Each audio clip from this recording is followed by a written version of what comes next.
Assalamualaikum warahmatullahi wabarakatuh. Halo semuanya, bagaimana kabarnya? Saya harap kalian selalu dalam keadaan sehat dimanapun kalian berada. Sebelumnya perkenalkan, saya Adib Rizky dan rekan saya Yonanda Kumala Nasrilia akan menemani kalian belajar tentang garis sejajar dan segi banyak. Baik, pertama-tama mari kita lihat gambar di samping. Diketahui garis L dan M berpotongan. Jika sudut A sama dengan 60 derajat, berapakah besar sudut B, sudut C, dan sudut D? Untuk menjawab pertanyaan tersebut, perhatikan gambar berikut. Seperti ditunjukkan pada gambar tersebut, 4 sudut terbentuk dari perpotongan 2 garis, yaitu L dan M. 2 sudut yang saling berlawanan seperti sudut A dan juga sudut B, lalu ada sudut C dan juga sudut D, dinamakan sudut-sudut yang saling bertolak belakang. Selanjutnya, mari kita telaah. Pada gambar di samping, berapapun besar sudut C, kita dapat menyatakan bahwa sudut A sama dengan 180 derajat dikurangi dengan sudut C. Begitu pula dengan sudut B, sama dengan 180 derajat dikurangi sudut C. Nah, dari dua persamaan tersebut disimpulkan bahwa sudut A sama dengan sudut B, yaitu sudut-sudut yang berlawanan. Oke, maka untuk menjawab soal di atas, kita ketahui sudut A sama dengan sudut B karena saling bertolak belakang atau berlawanan. Sehingga sudut C sama dengan sudut D. Jika sudut A 60 derajat, maka sudut B adalah 60 derajat. Lalu berapa sudut C? Sudut C adalah 180 derajat dikurangi sudut A, yaitu 60 derajat. Sehingga sudut C adalah 120 derajat. Begitu pula dengan sudut D yang berlawanan dengan sudut C, yaitu sebesar 120 derajat. Oke, setelah memahami materi, akan lebih seru lagi jika kita berlatih soal. Mari kita lihat gambar tersebut. Tapak 3 garis berpotongan di satu titik. Carilah besar sudut A, sudut B, dan juga sudut C. Silahkan tulis jawaban kalian di kolom komentar.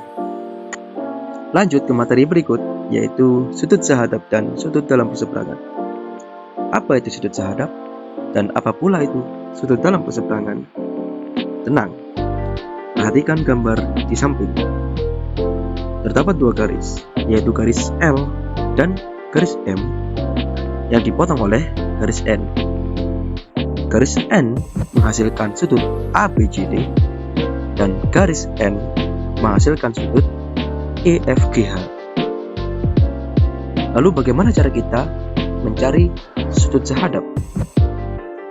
Kita bisa lihat melalui letak sudut tersebut.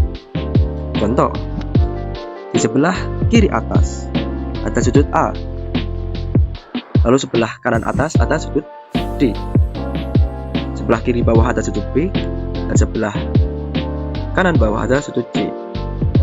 Letak yang sama dinamakan sudut yang sehadap. Contohnya sudut E. Sudut E terletak di kiri atas, sama dengan sudut A. Maka sudut A dan sudut E adalah sudut yang sehadap. Contoh lagi, sudut C. Sudut C berada di kanan bawah. Begitu pula dengan sudut G yang berada di kanan bawah, sehingga sudut C dan sudut G merupakan garis yang sehadap. Lalu bagaimana dengan sudut-sudut yang berseberangan atau sudut-sudut dalam yang berseberangan? Kita lihat, sudut dalam adalah sudut yang diapit oleh 2 garis, yang berarti ada sudut B, sudut C, sudut E, dan sudut H. Anggaplah garis N adalah sebuah sungai. Maka seberang dari sudut C adalah sudut E. seberang sungai. Lalu seberang sungai dari sudut B adalah sudut H. Nah, inilah yang dinamakan sudut dalam berseberangan. Agar kalian lebih paham, mari kita kerjakan contoh soal berikut. Dari gambar tersebut, pertama, tentukan sudut yang sehadap dengan sudut C. Dan yang kedua, tentukan sudut dalam perseberangan dari sudut F. Seperti biasa, tulis jawaban kalian di kolom komentar. Berikutnya, kita akan membahas hubungan antara garis sejajar dan sudut sehadap. Perhatikan gambar berikut. Jika kita mempunyai dua garis, yaitu L dan M, yang dipotong oleh garis N,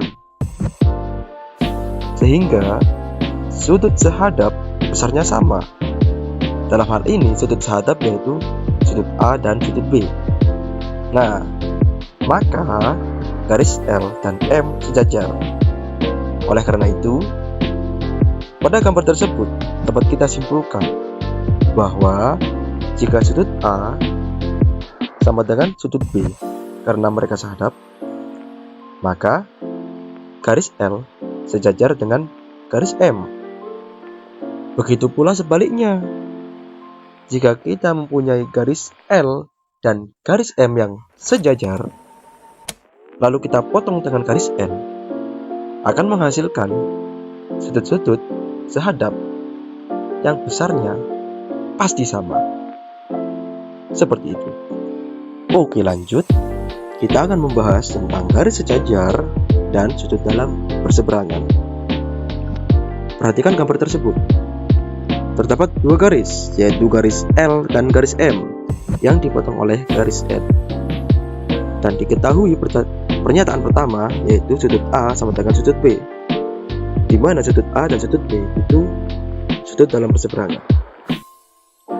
Nah, karena sudut bertolak belakang besarnya sama, maka sudut B sama dengan sudut C, di mana sudut C sehadap dengan sudut A. Nah, berdasarkan pernyataan 1 dan pernyataan 2, maka sudut A sama dengan sudut C. Nah, karena sudut-sudut sehadap ini besarnya sama, berdasarkan materi kita sebelumnya, maka sudut L sejajar dengan sudut M. Oleh karena itu, kita dapat menyimpulkan bahwa jika sudut A sama dengan sudut B, di mana sudut A dan sudut B itu sudut dalam berseberangan, maka garis L dan garis M itu sejajar. Begitu pula sebaliknya.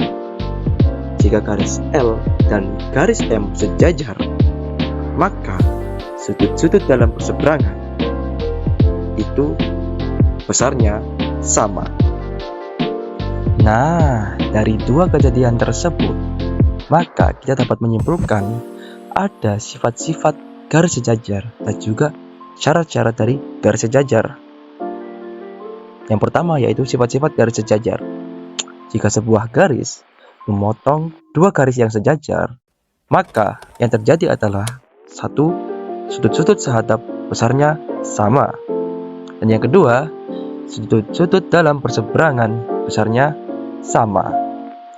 Sementara untuk syarat-syarat garis sejajar mirip dengan sifat garis sejajar, yaitu jika sebuah garis memotong dua garis dan sudut-sudut sehadap besarnya sama, atau sudut-sudut dalam berseberangan besarnya sama, maka dua garis tersebut adalah sejajar. Bagaimana? Mudah sekali bukan? Bagi kalian yang ingin memahami lebih dalam, silahkan kerjakan latihan soal berikut. Dan seperti biasa, tulis jawaban di kolom komentar. Terima kasih dan sampai jumpa.